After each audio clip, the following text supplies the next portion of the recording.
Hi hello नमस्कार शुभ सकाल समस्त को आज मु बनाऊँ पुदीना राइस। चलो तो देखा केमती बनाऊँ। तेल गरम हो गला टिके जीरा पकेवा। जीरा पकेला सबुतक गोटा मसला पकेवा। टिके हो गला प्याज को भलसे गोल्डन ब्राउन होला पर्यटन सटे करवा। एतिक सटे हो गला अधिका भाजबेनि भल लगे। तो गोटे चामच मुझे अदा रसुण पेस्ट पकाऊँ कहीं अलरेडी मुझे गोटे बाटण बाटिकी से अदा और रसुण पकईली तो से केवल गोटे स्पून देखो अदा रसुण पेस्ट बास्नाटा पड़ेगा आम टमाटो को पकेवा।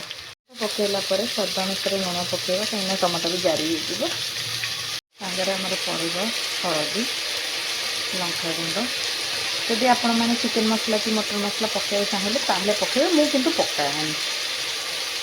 देखो एमती मसला हो गला आहरी टिके जारिबार अच्छी किंतु मोर मसला अच्छे आहरी पकेवा को मुझे बाटी थी धनिया पुदीना धनिया पत्र पुदीना पत्र आउ 4-5टा लंका चेन्नाई अदा माने एभलिया अदा नेबे एतिकी अदा 4 पाखुड़ा खंडे रसुण बस एतिकी बटा होइछि। एबे इटा तादरे पड़िबो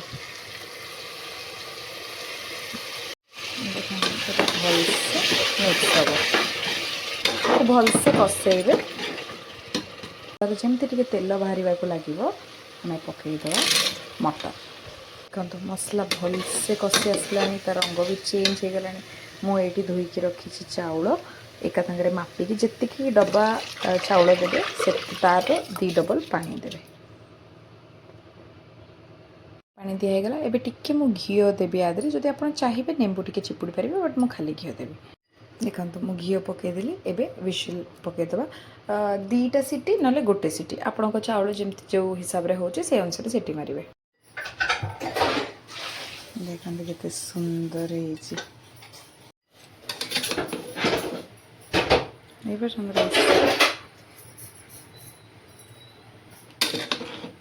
टेस्टी लगुच ना आपण मैंने देखले तो जगह भल लगुच करके खाइबे। Bye bye.